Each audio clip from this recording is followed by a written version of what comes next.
it's a country music time machine, taking us back to where the grass is green, with twangs and tales from days gone by. Let's ride those old trails beneath the open sky, in our country music time machine, in our country music time machine.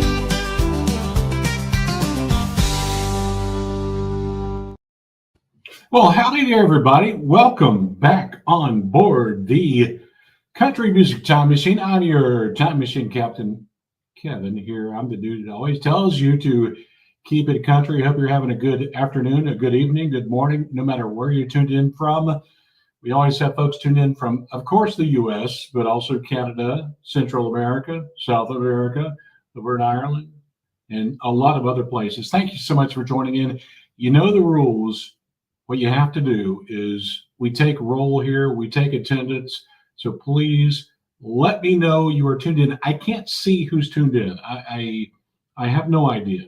You know, this is a one-man show. So, you know, if I could afford something more than Coke and peanuts, you know, maybe I could afford a staff that could actually say, Kevin, you've got this many people online, you know, but I don't know that. So please let me know where you're tuned in from, how life is, how you're doing.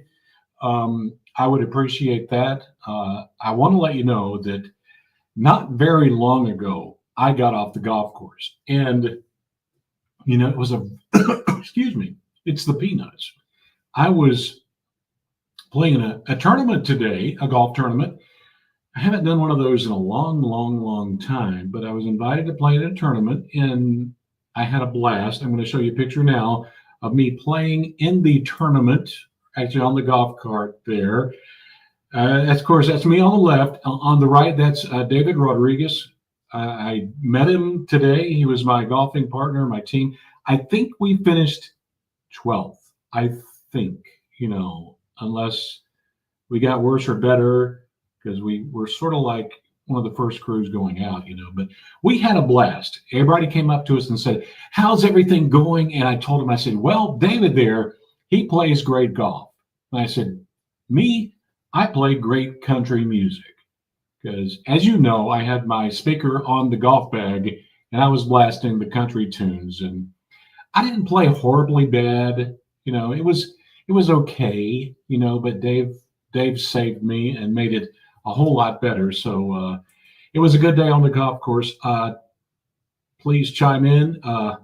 JCat says he's in Zimbabwe. JCat, man, that's a long plane trip. I got to go on a plane trip tomorrow again. So hello to everybody in Zimbabwe. Joshua John, one of my good country music time machine historians, tuning in from upstate New York. Michael in Chattanooga, Tennessee, just down the road from Twangtown, Tennessee. If you are tuned in, please let me know where you're tuned in from. I do want to hear from you. I just love to know where everybody is listening from, because I like to say howdy to you, and you never know, I might invade your town and knock on your door and ask you for Coke and peanuts, if you have any, you know, in your house. So I'm going to take a sip again now, because I was on the golf course for 6 hours, and I think I drank enough of a water and what is that Liquid IV.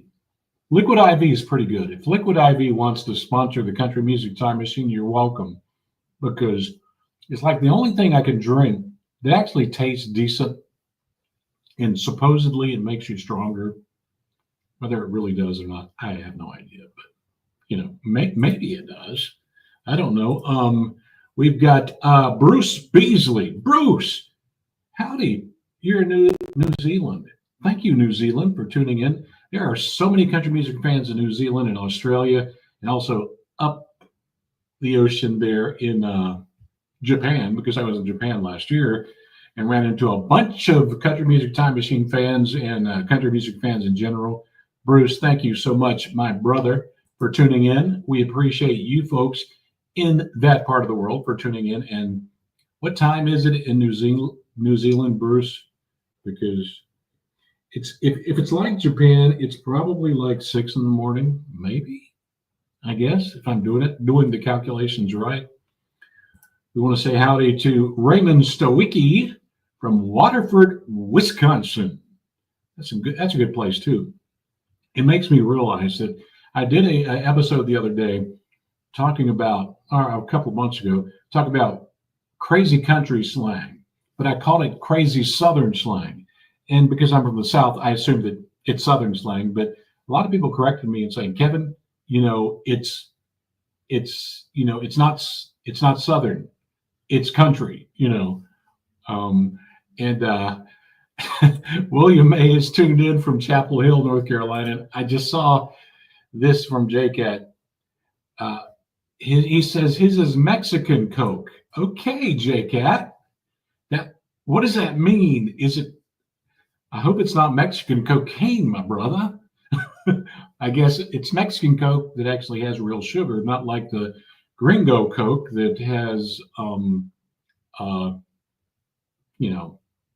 other crap in it, And Bruce is chiming in. It's 12 midday Sunday the 2nd. Okay. Wow. Yes, right. I know some part of the world is different because when I was in Japan, it was like, I want to say it was 12 hours later, but I guess New Zealand's a little bit to the east of Japan. So time gets weird, not only when you're on the Country Music Time Machine, but when you're traveling and trying to match time. But thank you so much for tuning in. Tonight, we are talking about and saluting George Jones. That's who we're honoring tonight. It doesn't get much more country than George Jones, the possum. The possum is cool. We love the possum.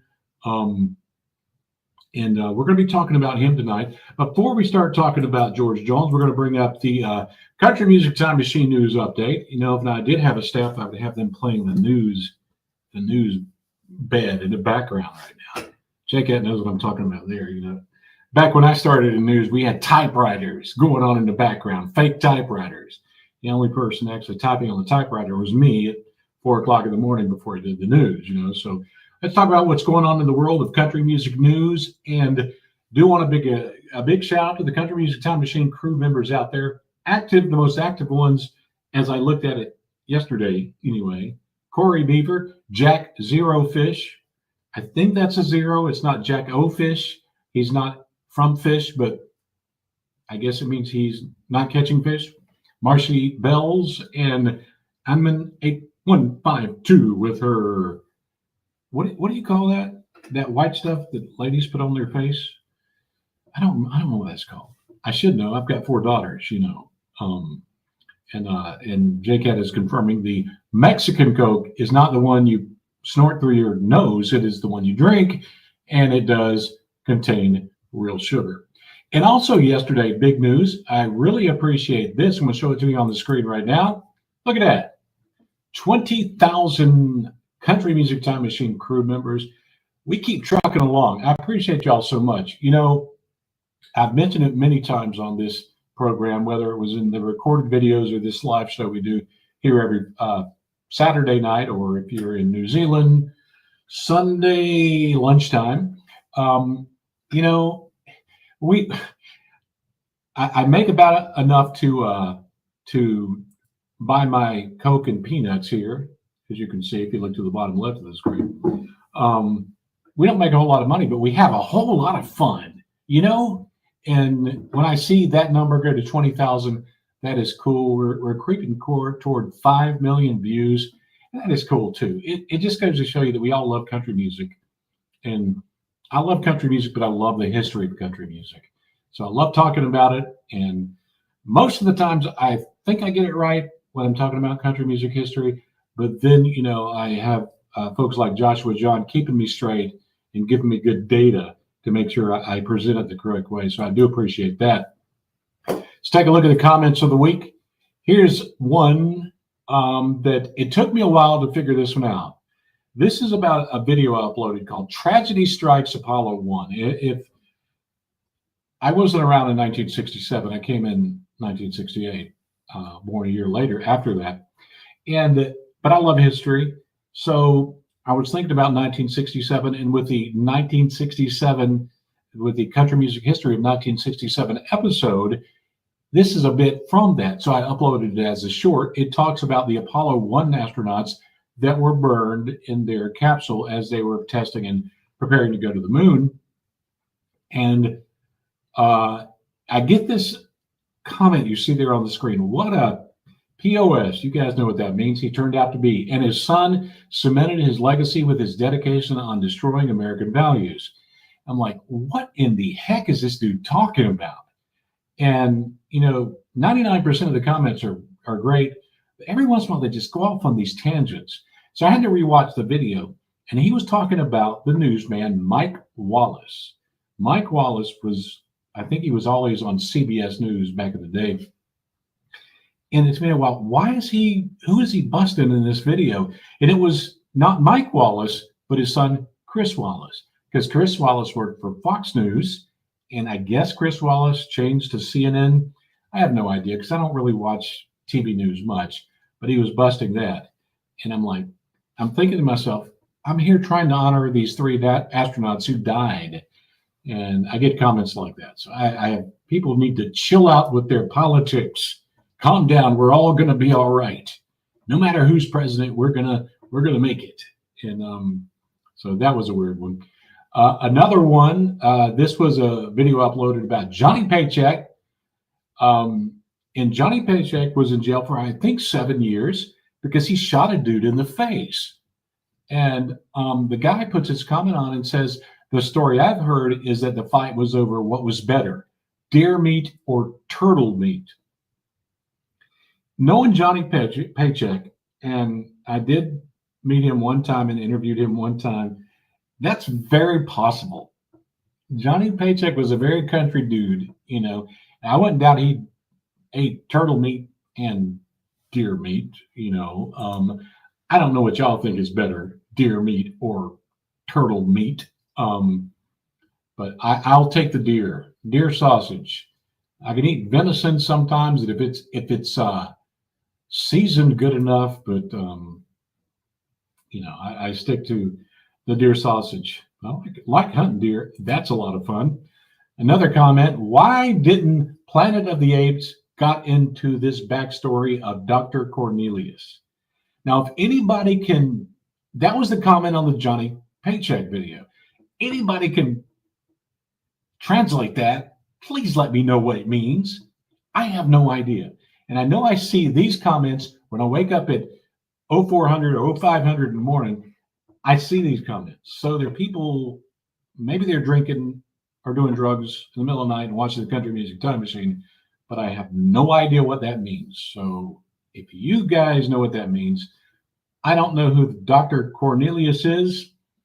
I know the Planet of the Apes, but other than that, I'm starting to get it. Is he saying that Johnny Paycheck looks like one of the characters from one of the monkeys from Planet of the Apes? I don't know, but I did think that was a strange one. Another comment that came in 1960s review of a decade of great country music. That was a fun video that I did. And I love this comment. Made me feel good. Love your commitment to historical background. Very grateful. And I even got a heart for that one. I get some crap from a lot of people, but Nina Rom 5491. Thank you, Nina.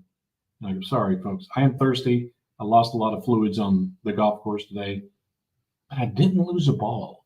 That was the great thing. So that's pretty cool. But thank you, Nina Rom, for tuning in and putting in that good comment about the great country music of the 1960s. All right. Let's keep rolling with the news. I don't have as much news, and I've got one little bit of breaking news, but I didn't have a chance to put it on here because I was on the golf course playing with David, and I couldn't update this slide or anything. Morgan Wallen is hitting the road this year to do his concert tour in a few places. It's called the I'm the Problem Tour. I guess after getting arrested for throwing a chair off a balcony of a club in downtown Nashville and nearly hitting a police officer, but then getting out and not really paying anything other than maybe community service. I'm the Problem is probably a good fitting title for his concert tour, but we love Morgan Wallen either way. A lot of people were pissed about this concert tour so far because the concert venues he has announced is incredibly limited.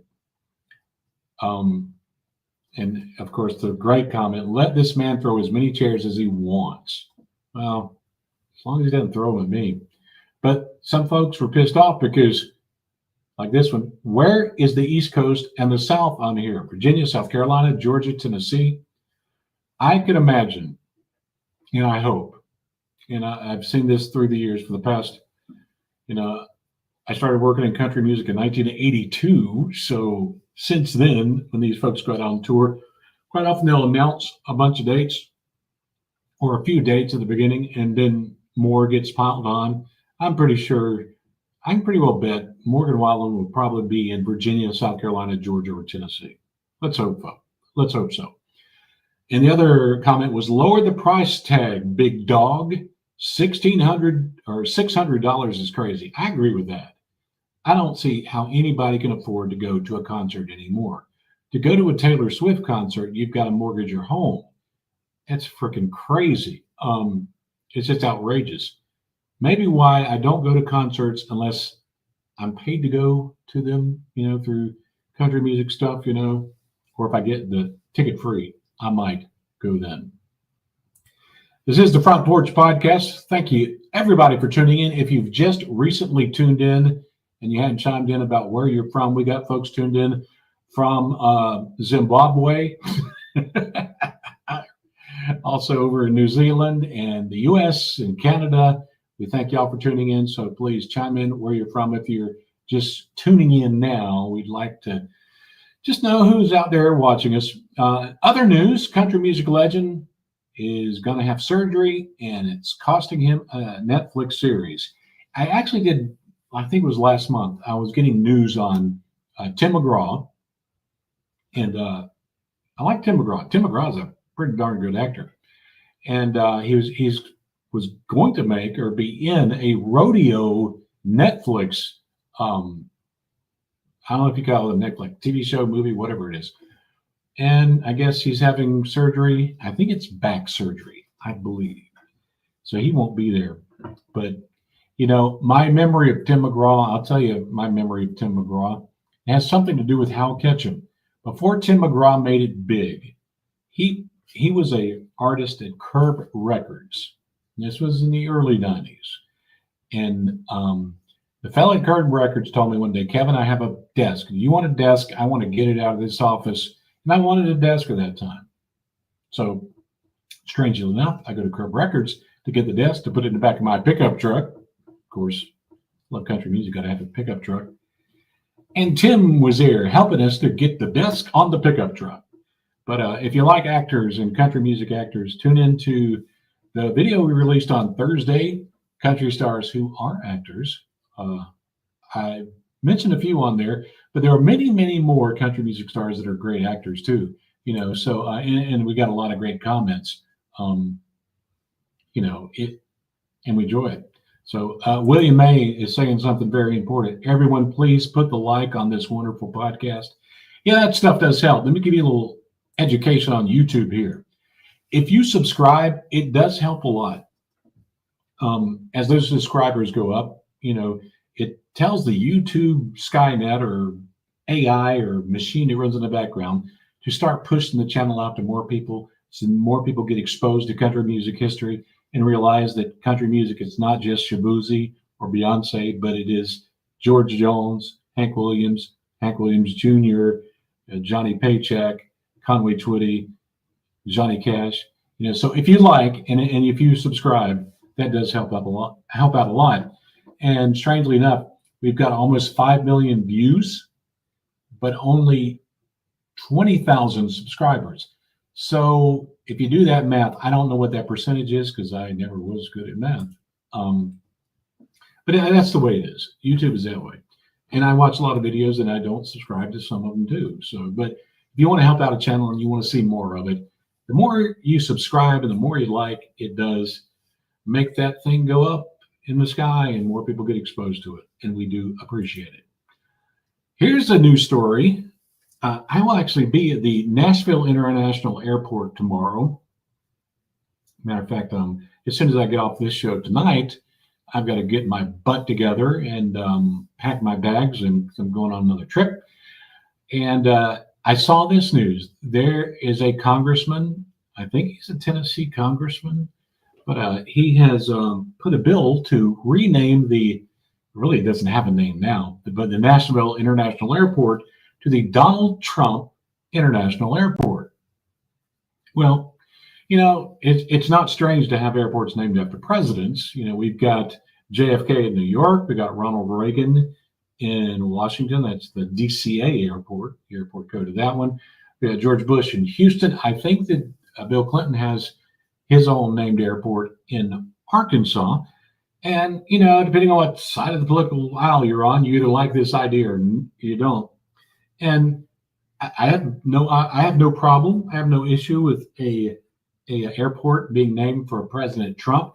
I'm just not sure that Nashville is the adequate one, because, it's not like there's a Trump Tower on Broadway in Nashville, and it's not like there's a Trump golf course out in Brentwood or Franklin, which there's some just as expensive as that. But so I'm sort of curious about this. Maybe this is just the excitement of the presidential election. But I was watching this news, and then I saw somebody put this on. We should name it after Dolly Parton. That is a great idea. That makes more sense. Music City, USA, Twangtown, USA, the airport should have, you would think, a country music connection. So wouldn't it be cool if it was like the Nashville Dolly Parton International Airport? Well, if that comes true, you heard it here first, because I would vote on that one. And like the comment there says, we could all be departing from Parton. That's so cool. I've been through that airport so many times. Anyway, thank you all for joining us tonight. It is time to take a look at the one, the only George Jones. And I've spoken to you guys about this before. Let me take another drink of Coke here, because I need the nourishment. Right after I started doing this channel, I started closing every video with "Let's keep it country." And honestly, I didn't think mentally in my mind. I just thought, I'm just going to say that. I'm going to say that because that is cool, because I believe that, So, but then I started to realize, as I was paying attention to things like I should pay more attention to, that it was actually embedded in my brain because of George Jones and Alan Jackson. Because Alan Jackson has mentioned many times that George Jones and Alan Jackson are alike in the sense that they want to, protect and continue the great history of country music, and mainly with a focus on classic country music, not hip hop country music or necessarily rock and roll country music. So George told Alan, let's keep it country, and I think that's why I started saying that, but I didn't do it on purpose. I just did it because I felt it, and I really do. And country music is great because of folks like George Glenn Jones. He was born on September 12th, 1931 in Saratoga, Texas. Today's population of Saratoga, Texas is around 1,000 people. And I have noticed that, maybe there are some country stars born in New York or Los Angeles, but not many. A lot of them are from the small towns. He was raised in Colmesneil, Texas. Not exactly sure how to say Colmesneil, Texas. I guess it depends if you got tobacco in your mouth or not.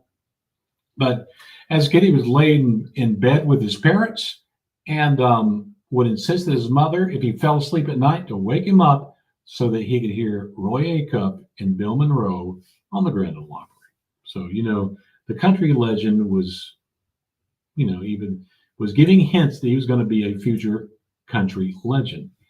His father bought him his first guitar at the age of 9, and he learned his first chords and songs. And as you can see in this picture on the screen right here, he was out on the town, just picking and grinning, doing his thing, probably making a little bit of money from tips. And probably later in life, he'd look back at those times and remember them as being great times. But that's George Jones as a young boy. He left home at 16, went to Jasper, Texas, where he sang, played on KTXJ radio station with fellow musician Dalton Henderson. He moved to the KRIC radio station, and during an afternoon show there, he met his idol, Hank Williams. And he really, when he started his career and he wanted to become a big country star, a lot of record companies and music professionals supposedly busted him, telling him, you got to stop being Hank Williams, you got to be George Jones. And I think that you're going to hear Hank Williams and George Jones whether you like it or not, but maybe he did go to his own self more, and that's why he did make it big. But he is an honorable guy because he did serve with the United States Marine Corps. He was a Devil Dog from 51 to 53, and he was stationed at Moffett Field Naval Air Station in San Jose, California. So, George Jones, we salute you, and we thank you for your service. His first hit was Why Baby Why, which is a great song. I think that's been redone a few times. I think Alan Jackson may have redone that song. Somebody, Joshua John, please correct me on that. Was it Alan Jackson that covered Why Baby Why? I think it was. Not 100% sure. But it's a great song.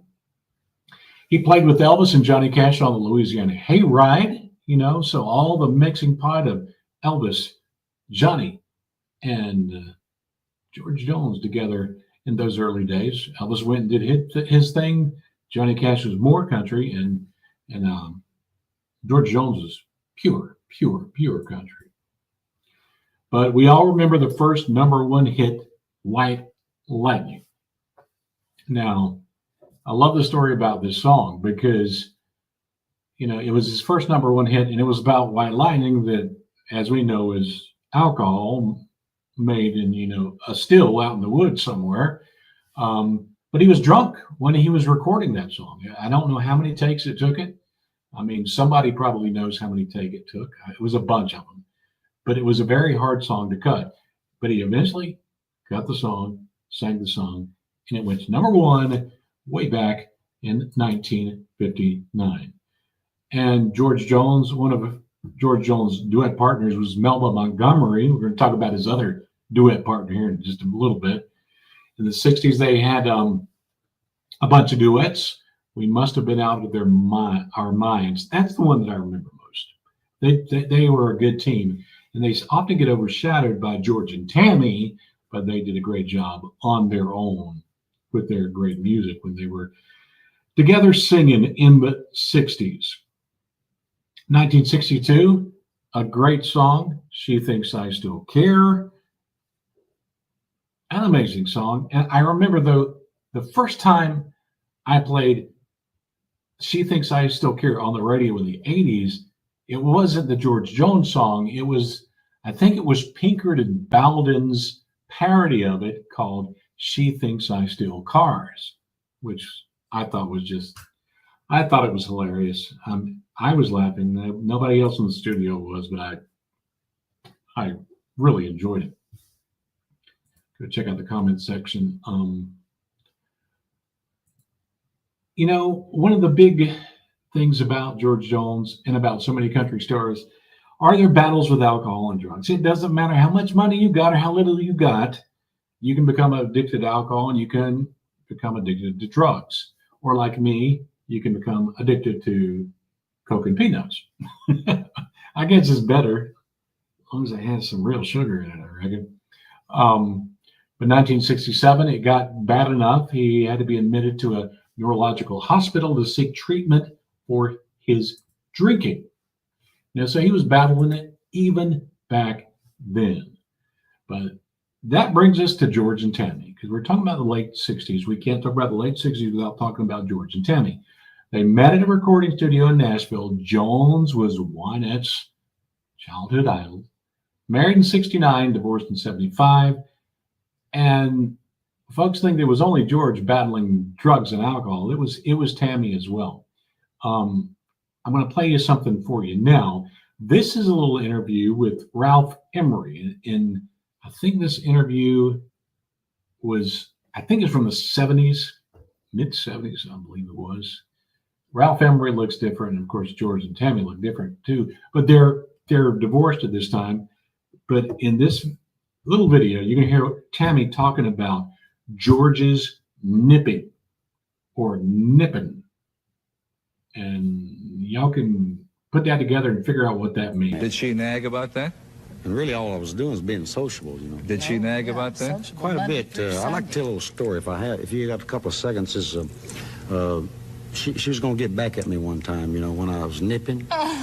And we were checked in at the, fixing to catch a flight the next morning at the Hilton over here next to the airport. Well, if you're going to tell it, I'm going to Now, wait, I don't want to get into a fuss. We went to the airport. George, you still love Tammy? I love her to death.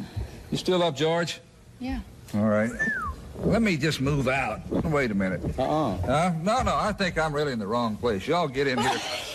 Y'all get in here close. I'll try to do louder for you. All right, give me that. All right. All right. The incredible George Jones pantsuit. Yeah, that was a good clip there from George and Tammy and Ralph Emery. But you know, there's many stories about George Jones. We could probably spend a couple hours just talking about the crazy stories about George Jones. But the lawnmower story is a good one because it not only happened once, but it happened twice. First, in the late 60s, Beaumont, Texas, due to his drinking, his wife at the time, Shirley, not Tammy yet, hit the keys to the car. So what did George do? Figured, I got to get to the liquor store, and if I can't find the keys, you know, I can find the lawnmower. So he jumped on a lawnmower, headed to the liquor store.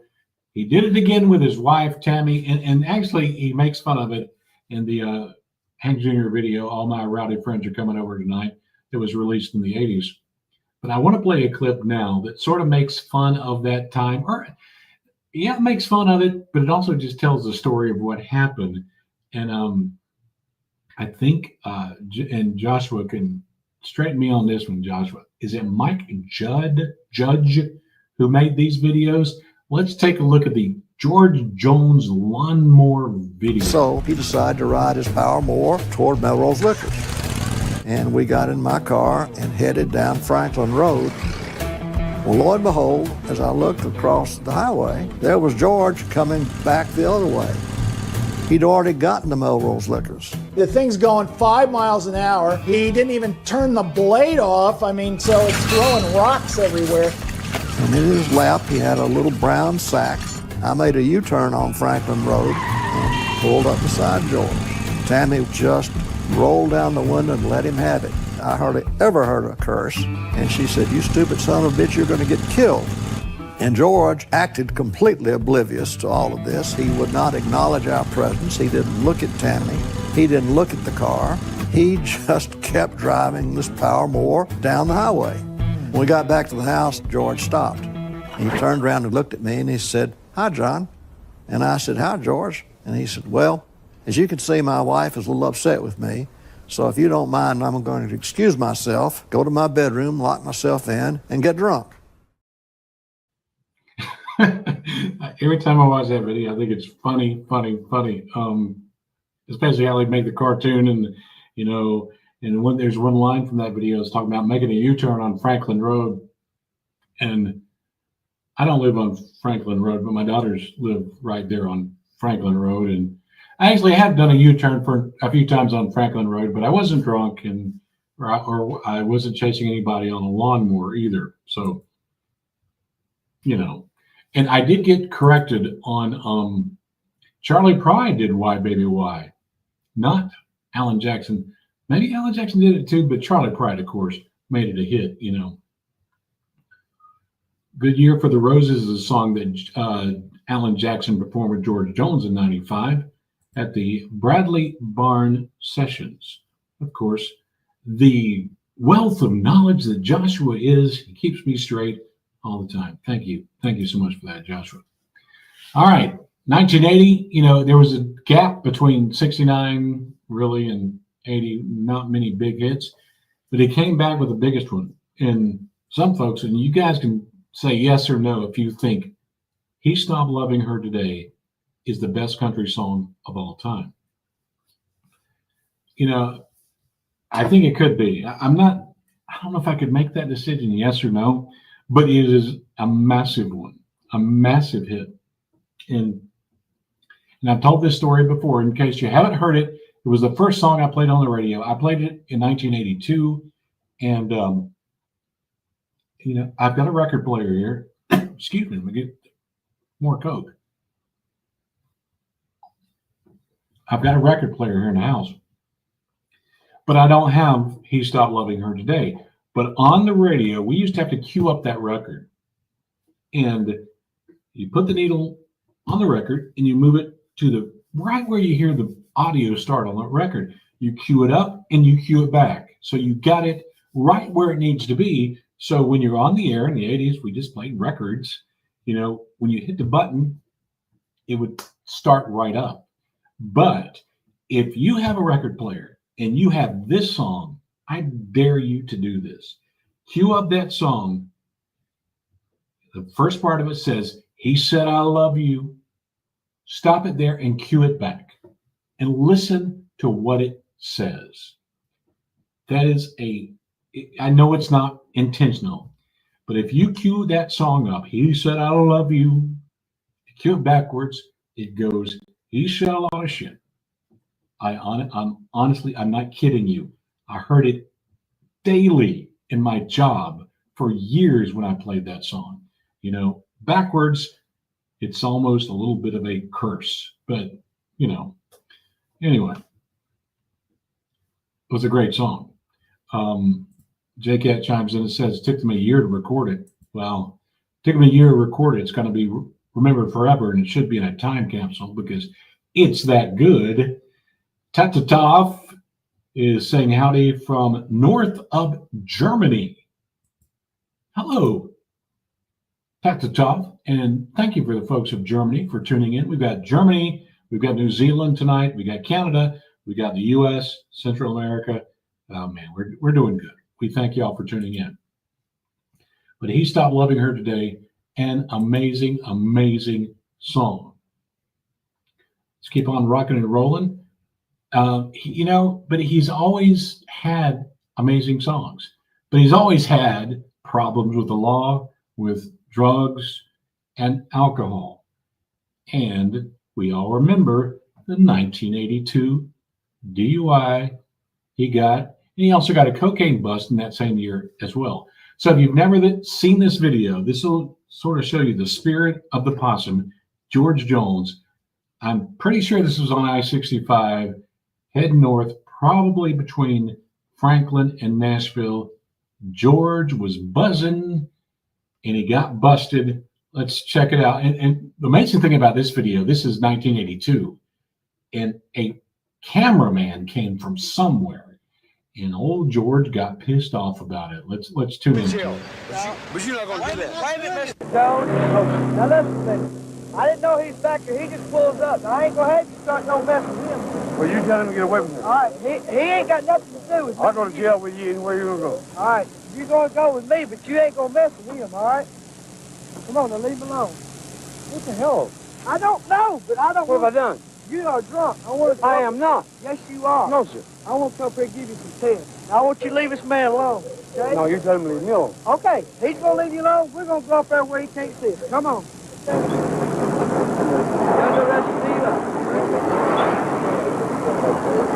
You want to lock the car up? No, sir. You don't want to lock it up? No, you will run. All right. I ain't got nothing. I ain't got nothing. What's that up there? George, hey, come on then, George. That's what you call a wild possum getting a hold of you, ladies and gentlemen.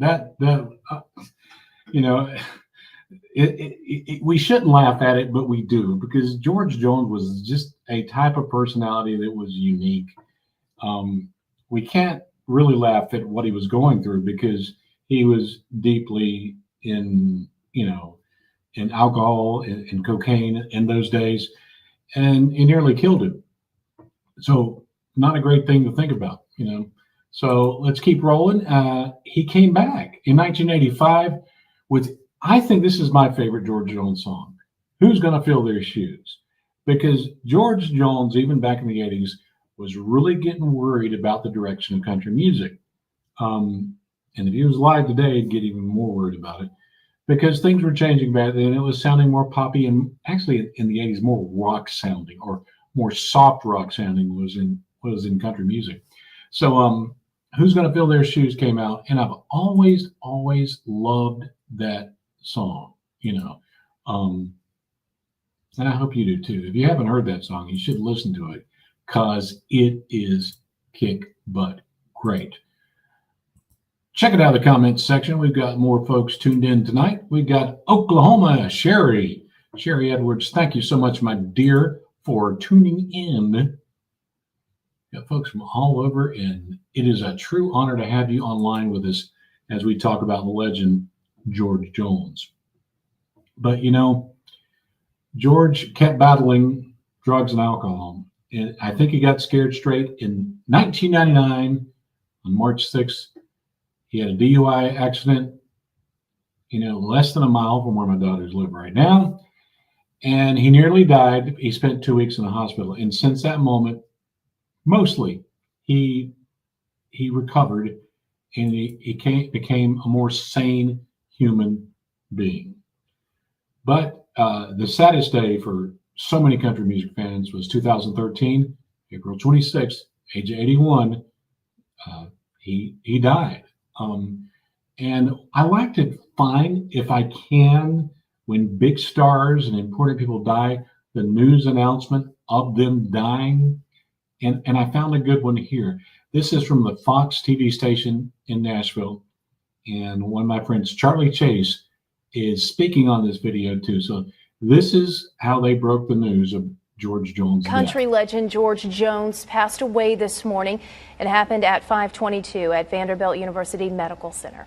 He'd been admitted for a fever and irregular blood pressure. That was on April the 18th. Now, George had been battling some health problems as of late, and he did have to cancel a few shows on his farewell tour. The Opry and Country Music Hall of Fame member had such a personal impact to so many here in Music City. Country radio personality and friend Charlie Chase just spoke with us moments ago. He talked to us about George and his wife, Nancy. Because Joe's been through it. You know that. His story is like an open book. He was able to get through that and come out a winner. Nancy made him a winner. I really feel sorry for Nancy because here's a lady who has devoted her life to a guy who needed her so bad. Yeah, so many times, and we've heard it more than once, whether it's Johnny Cash or George Jones, the women in their life, their wives, actually saved their life by being with them. And that's, you made your story about Nancy Jones. But Nancy was there with George when he died. And a lot of folks also wonder, maybe it's a little bit morbid, but it is curious to know what the last words of people are. We've had family members that have passed away, and we remember their last words possibly forever. But Nancy was with him when he died, and here's her story of what George Jones' last words were. Sunday morning, he woke up and he was throwing up and had chills so bad that I called the ambulance. The night, he'd been in the hospital like 4 or 5 days. I hadn't spoke a word, never opened his eyes. And the doctor came by and he said, I'll be back around 1 or 2 because he said he'll probably pass by then. And I'm like, oh, but please come back. Don't leave me here. And he said, oh, you got family here? And I said, no, I want you here. He said, okay, I'll be back. I promise. I'm going to take a shower and come back. When he came back, we were standing at the foot of the bed, and George just hadn't said nothing. I mean, and all of a sudden he opened his eyes, and I was fixing to go toward him, And the doctor kind of held me back, and George said, "Well, hello there." He said, "I've been looking for you." He said, "My name's George Jones." And he was gone. And those were his last words. And it doesn't take a brain surgeon to know, or at least imagine, what George Jones saw in the last moment of his life. I saw that video and I just had to include it. Now, when George Jones died, the country music world was shocked and saddened, as we all were. And, you always wonder, people name different people as the king of country music. It's not Shabuzi. We know that. But who is the king of country music? Some folks will say George Jones. Some folks will say Hank Williams. Some folks will say George Strait. And here's a clip of George Strait talking about, if you think George Strait is the king, well, he's talking about the possible king, George Jones, here, and what George Jones meant to him. Well, my whole career, I've said that George Jones has been one of the major influences in my career, and it was him, Haggard, and Bob Wills, probably the three biggest influences in my country music career. And I said it time and time again. I guess I said it so much that he finally said, maybe I should meet this guy.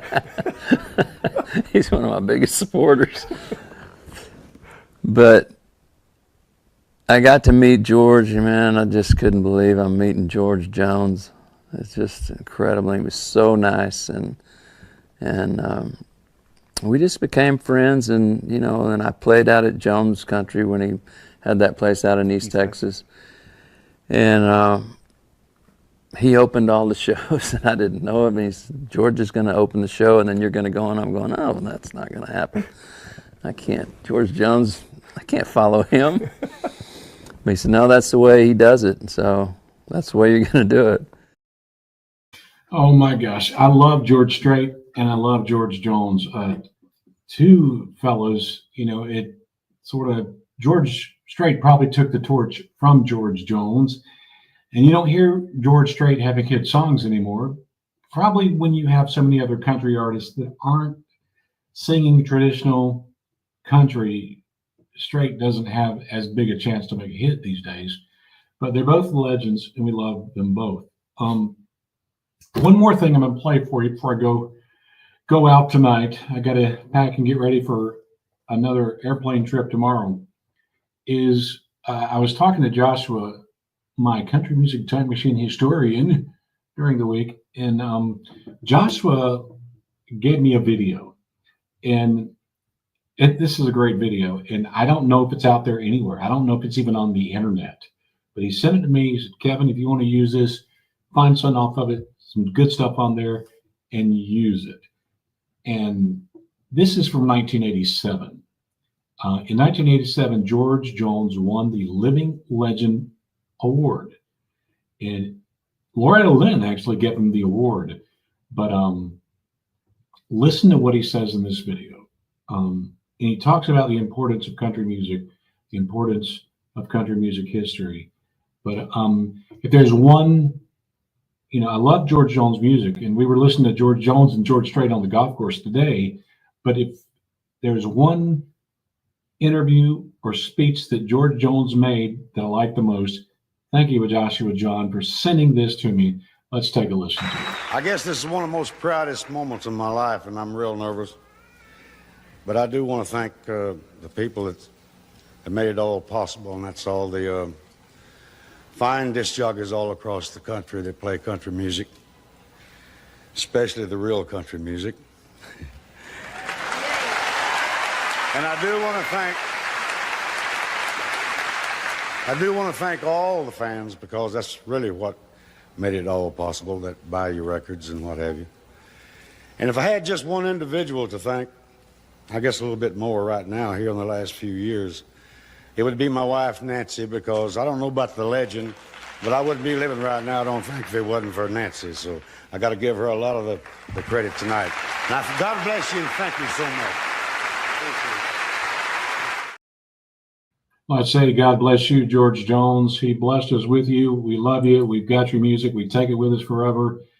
It is what kept country music great in the 80s into the 90s. And he was the inspiration for so many people. And one thing he said is, I sing because I love it, not because of the dollar signs.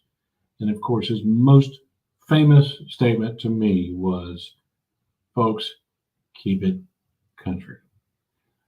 That's all for me tonight. I thank you all for tuning in from New Zealand to Germany, to the West Coast, to the East Coast, to Canada, Central America, South America. You were there. You tuned in. You hung with me. I love you guys. Y'all be good. Have a safe week. I'm not 100% sure if there will be a Front Porch podcast next week because I will be traveling. So I've got to see if I can pull it off or not. But if I can't, God bless you. Let's keep it country. And I'll see you next time right here on the Country Music Time Machine. Oh, it's a country music time machine, taking us back to where the grass is green, with twangs and tales from days gone by. Let's ride those old trails beneath the open sky, in our country music time machine, in our country music time machine.